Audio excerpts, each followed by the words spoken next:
रात के 11:30 बज रहे थे। नीलगिरी शहर का मुख्य बस स्टैंड अब पूरी तरह वीरान हो चुका था। इक्का दुक्का स्ट्रीट लाइट्स जो बची थीं, वो भी किसी मरते हुए इंसान की सांसों की तरह टिमटिमा रही थीं। सानिया अपने हाथ में एक छोटा बैग और पिता की दी हुई कुछ चाबियां कसकर पकड़े खड़ी थी। उसके चेहरे पर पसीना था, जबकि हवा में हल्की ठंडक थी।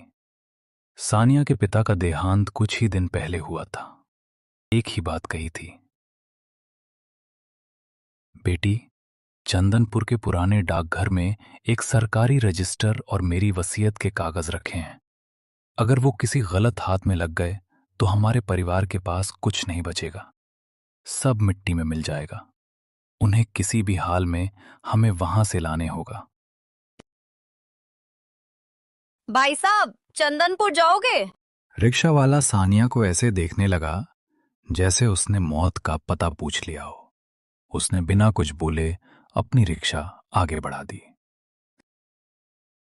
सानिया ने दूसरे फिर तीसरे रिक्शे वाले से मिन्नत की, पर चंदनपुर का नाम सुनते ही जैसे सबके चेहरे का रंग उड़ जाता था। तभी एक जवान ऑटो वाला राकेश सानिया के पास आया। उसके चेहरे पर थकान और लाचारी साफ दिख रही थी। मैडम, मैं ले जा सकता हूँ, लेकिन मैं गांव की सीमा पर जो पुरानी पुलिया है वहीं तक जाऊंगा। उससे आगे न मेरी हिम्मत है और न मेरे ऑटो की।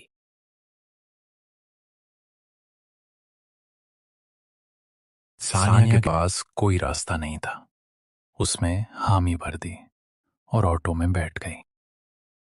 ऑटो जैसे ही शहर की पक्की सड़क छोड़कर कच्चे रास्ते पर चढ़ा, सानिया को अजीब सा एहसास होने लगा। सड़क के दोनों ओर इतने घने और ऊंचे पेड़ थे कि चांद की रोशनी भी जमीन तक नहीं पहुंच पा रही थी। राकेश बार बार अपने गले में लटके ताबीज को छू रहा था। मैडम, आप शहर की लड़की हो, शायद इन बातों पर यकीन ना करो, पर याद रखना, चंदनपुर के इस रास्ते पर अगर पीछे से कोई पुकारे तो मुड़ना मत। वो लोग आवाज बदल कर बुलाते हैं, कभी आपकी माँ की आवाज तो कभी किसी रोते हुए बच्चे की। बस सामने देखते रहना। अचानक सानिया को लगा कि ऑटो के पीछे कोई दौड़ रहा है। उसने खिड़की से बाहर देखा, पर वहां सिर्फ अंधेरा था। तभी ऑटो की हेडलाइट अचानक बुझने और जलने लगी। राकेश ने घबरा कर ब्रेक मारा। मैडम, यहीं तक, आगे मैं एक कदम भी नहीं बढ़ा सकता। वो देखो सामने, वो पुरानी चाय की टपरी है। वहीं से रास्ता दो हिस्सों में बंटता है। आप सीधे चले जाना। सानिया उतरी और राकेश ने एक पल भी बर्बाद किए बिना ऑटो मोड़ा और हवा की रफ्तार से वहां से भाग गया। सानिया अब पूरी तरह अकेली थी। सन्नाटा इतना गहरा था कि उसे अपनी ही धड़कन साफ सुनाई दे रही थी। तभी अंधेरे से एक परछाई उभरी। सानिया डर के मारे चिल्लाने ही वाली थी कि एक आवाज आई। डर मत बेटी, मैं इंसान ही हूं। वो दामोदर था, एक लंबा दुबला पतला आदमी जिसकी दाढ़ी सफेद हो चुकी थी और उसकी आंखों में एक अजीब सी गहराई थी। इतनी रात में यहाँ क्या कर रही हो? इस जगह के बारे में जानती नहीं हो क्या? सानिया ने डरते हुए अपनी मजबूरी बताई। दामोदर चुप रहा और फिर बोला, चलो, मैं पोस्ट हाउस तक छोड़ देता हूँ, पर याद रखना, मेरी परछाई से दूर मत होना और पीछे मत मुड़ना। वे चलने लगे। करीब 10 मिनट बाद सानिया के कानों में एक आवाज पुकारता सा आया, सानिया, सानिया, रुक जाओ बेटा। सानिया ठिठक गई। वो आवाज बिल्कुल उसकी दिवंगत मां की थी। उसका मन हुआ कि पीछे मुड़कर देखे, लेकिन दामोदर ने उसे रोक लिया और बोला कि ये एक भ्रम है। खबरदार, वो तुम्हें बुला रही है ताकि तुम रास्ता भटक जाओ। पीछे मत देखना, आगे देखो और चलते रहो। गांव के किनारे पहुंचते ही वो पुरानी इमारत खड़ी थी, चंदनपुर का मुख्य डाकघर। उसकी दीवारें काली पड़ चुकी थीं, आधे खिड़की दरवाजे गायब थे। हवा जब उन खाली खिड़कियों से गुजरती तो ऐसा लगता जैसे कोई करा रहा हो। दामोदर ने डाकघर के गेट पर रुककर कहा, 15 साल पहले इसी डाकघर में रात को आग लगाई गई थी। गबन और चोरी के सबूत मिटाने के लिए यहाँ के बड़े बाबू ने दरवाजे बाहर से बंद कर दिए थे। अंदर 6 कर्मचारी और 2 मासूम बच्चे सो रहे थे। सब राख हो गए। तब से यहाँ वो पिशाच रहता है जो उस सच के रखवालों का दुश्मन है। सानिया कांपते हाथों से अंदर गई। धूल की ऐसी परत जमी थी जैसे बरसों से यहां किसी ने सांस न ली हो। कोनों में मकड़ी के बड़े बड़े जाले थे। सानिया ने पुराने रिकॉर्ड रूम का दरवाजा खोला। लकड़ी के चरमराने की आवाज ने सन्नाटा चीर दिया। वहां अलमारियों का ढेर था। सानिया ने एक एक करके फाइलें देखनी शुरू की। उसे वो रजिस्टर मिल गया। जैसे ही उसने रजिस्टर उठाया, उसे अपने पीछे एक भारी और ठंडी सांस सुनाई थी। सानिया ने जैसे ही पीछे मुड़कर देखा, उसकी सामने कोई परछाई नहीं, बल्कि एक भयानक पिशाच खड़ा था। उसका शरीर बहुत डरावना था। उसका दांत बाहर निकला हुआ था और हाथ बड़े लंबे थे। उसकी आंखों में 2 दहकते हुए अंगारे थे। वो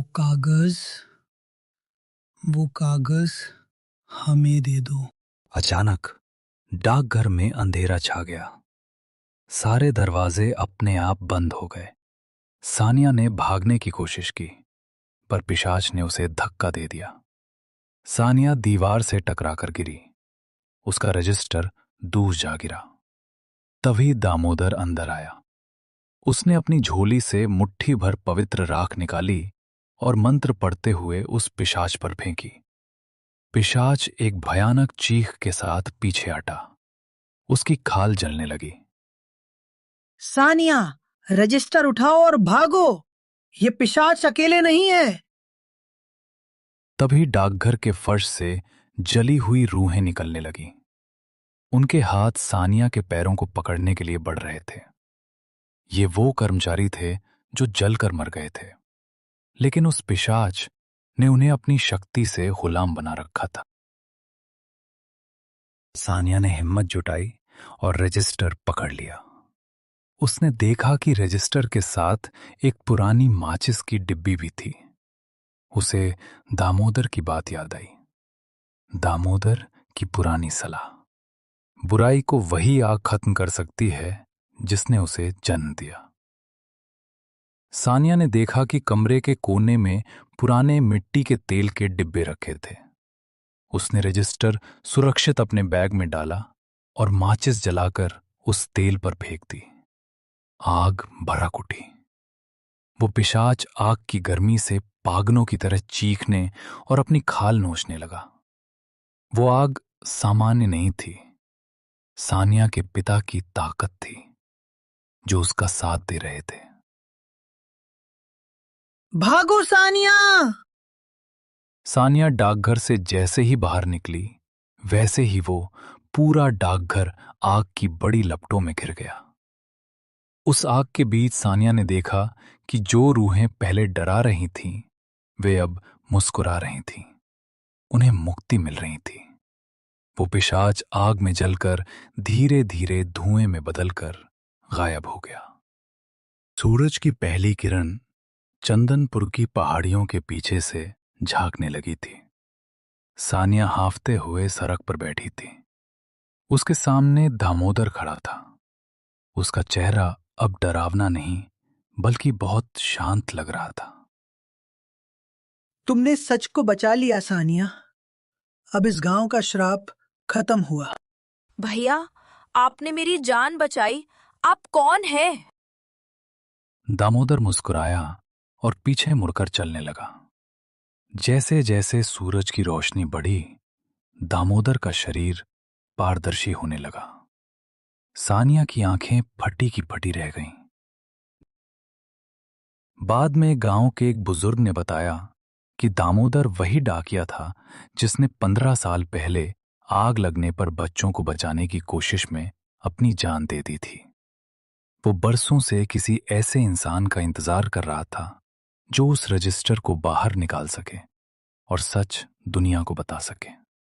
सानिया ने शहर पहुंचकर वो रजिस्टर पुलिस को सौंपा। भ्रष्ट अधिकारियों को सजा मिली। चंदनपुर का वो डाकघर अब एक शांत स्मारक बन चुका है, जहां अब रात को सिसकियां नहीं बल्कि सुकून की खामोशी रहती है।